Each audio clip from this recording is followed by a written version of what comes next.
It is Monday, and you know what that means. We are just about a day and a half away from New Comic Book Day. So today is the pull list preview. I'm Alex. Welcome to Graphic Novel Collector. And if you want help deciding which books you should pick up and some other cool stuff related all around graphic novels and comic books, we've got weekly pulled reviews and previews, as well as some top 10 videos and some deep dives. This is the place for you. Make sure to subscribe.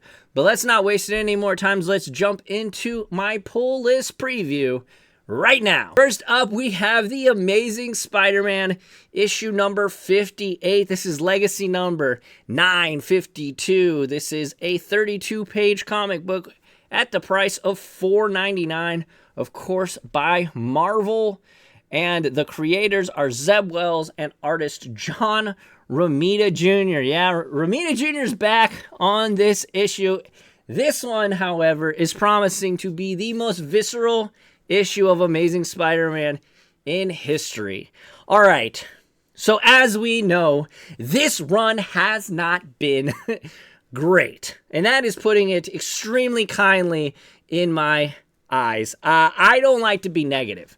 I am typically a pretty positive person, and if there is a book that I'm just not vibing with, I'm just simply not going to mention it. But I have to mention this because we are so close to the end of Zeb Wells' run that I have to mention this book.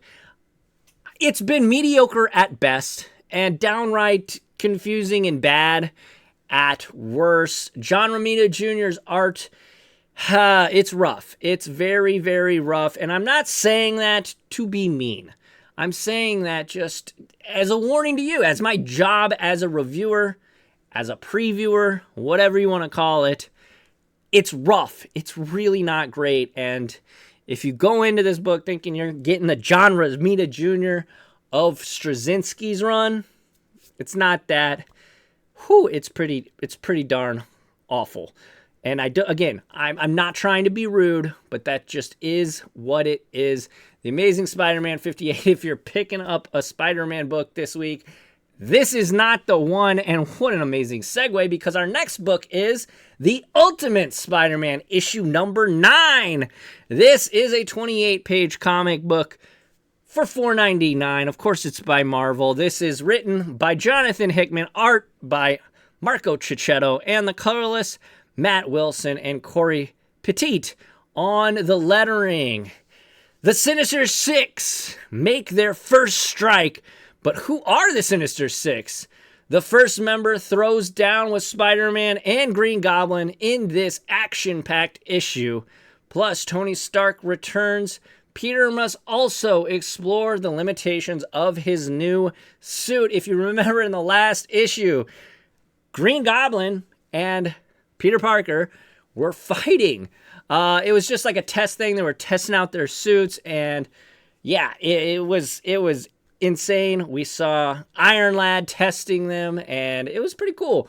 But finally, this is going to be the most action-packed issue yet of Ultimate Spider-Man. If you've been reading this series, it's been fun. If you haven't yet, the first trade just came out last week. You should definitely go pick it up, because this is Hickman at his peak, in my opinion, because he doesn't, a little bit in the first couple of issues, he gets a little caught in the weeds. He Hickmanizes it, if you know what that means, if you're familiar with his work at all.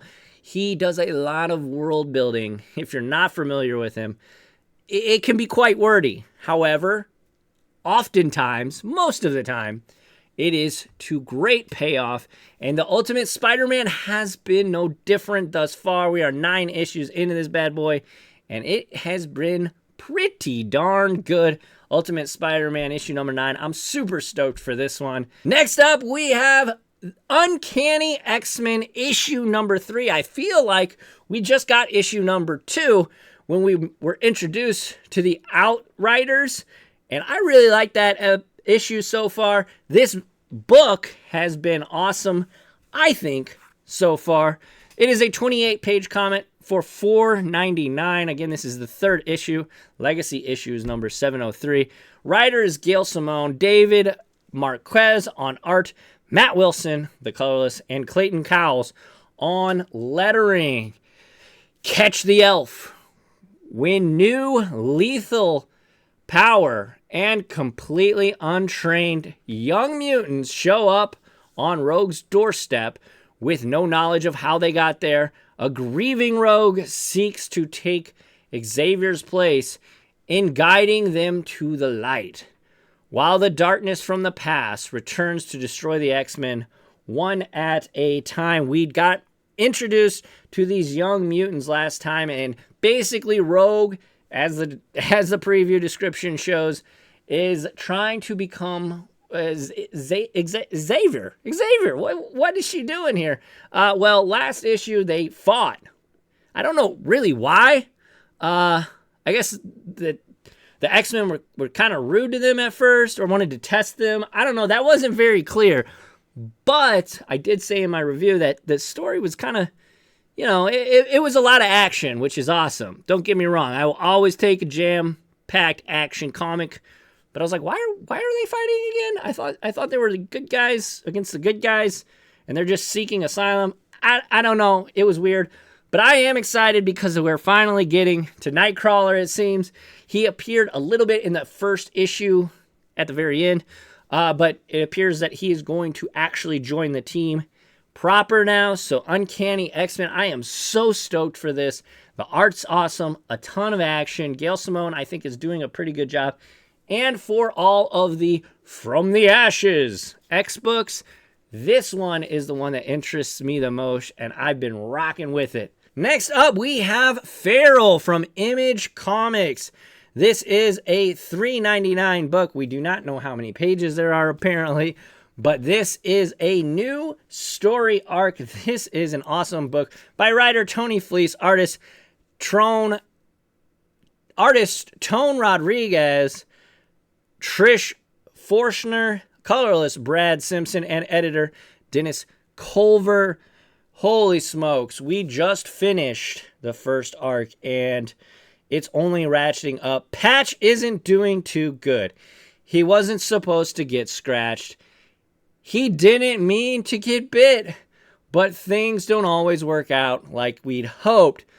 See the world through Patch's eyes in this frantic, frightening, standalone POV issue. So are we going to see every panel be from his point of view?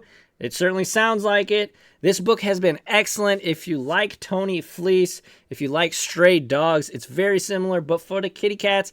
And the variant covers are always killing it. So you variant hunters have a lot to dig your teeth into with this book. Each one is from a classic horror movie. I am loving them. I'm picking up. I'm not a big, variant cover guy, but holy smokes, I am absolutely loving Feral's variants. And of course, the story, the art, it's cute. There's like a rabies infection. It's like a horror. It's like a zombie movie, but instead of it turning to zombie, they just turn all feral because they're infected with rabies. It is awesome. Next up, we have Stand Still. This is still with Image Comics. This is a $4.99 comic book.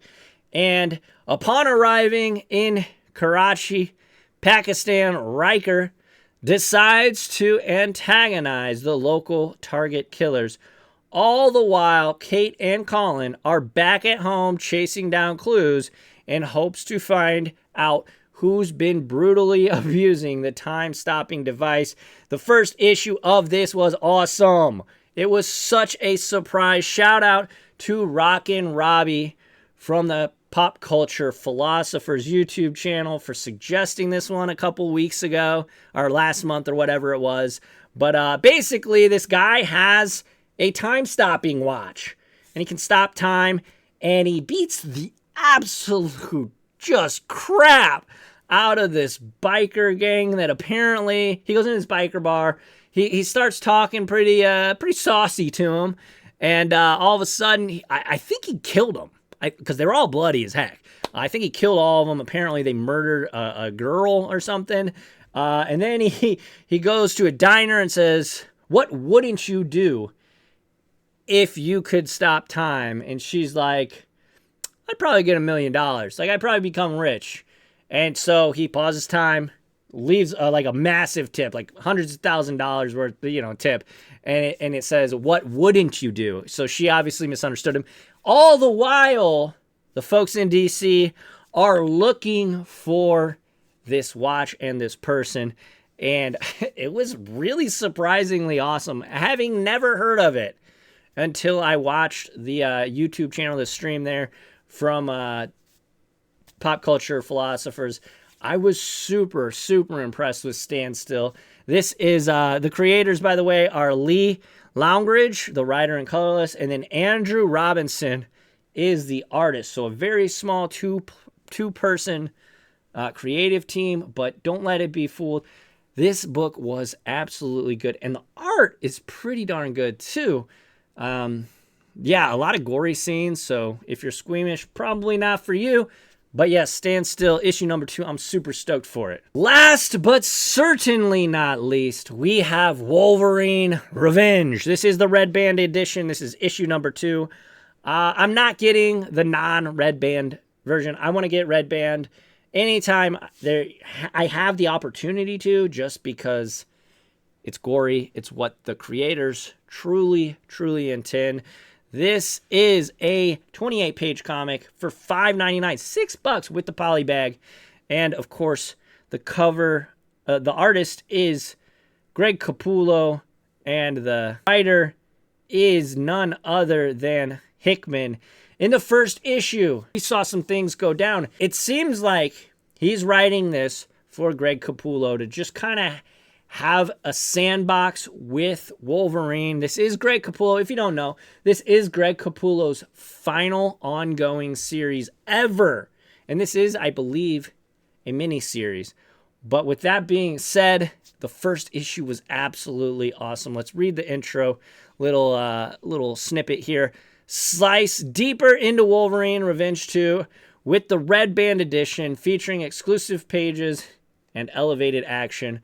Polybag to contain the violence within. So it doesn't give us too much about what the plot's going to be, but basically what happened in the first issue. Good old Nick Fury showed up in the Savage Lands as Wolverine was kind of taking a vacation. He was riding some dinosaurs and, just kind of chilling.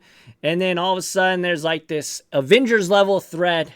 Bucky Barnes and Cap get deployed to this far off land, and they've got to figure out what the heck happened, because as we learn, it's the Brotherhood of Mutants, and Sabretooth, Deadpool's there talking smack, and basically Rogers and Wolverine get captured.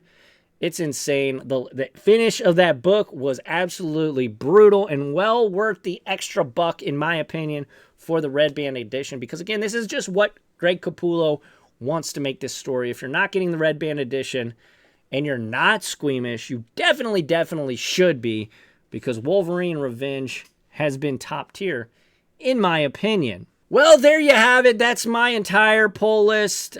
Pretty big one for me this week, but let me know, what are you picking up? What should I be picking up? Are you excited about any of the books that I'm reading? And let me know what you're excited about. I would love to chop it up. Just talk comics. Make sure to like. And then, like I said, comment down below what you're reading. Subscribe. Hit the notification bell. Turn it to all so you don't miss out on content like this, because I come out with weekly comic book content. I appreciate you all. This has been a lot of fun. I'm really excited. We got a huge week this week. Whoo! I'm so excited. And I can't even hide it. Anyways, that was dumb. I will see you all in the next one. Catch y'all on the flip flop. Adios.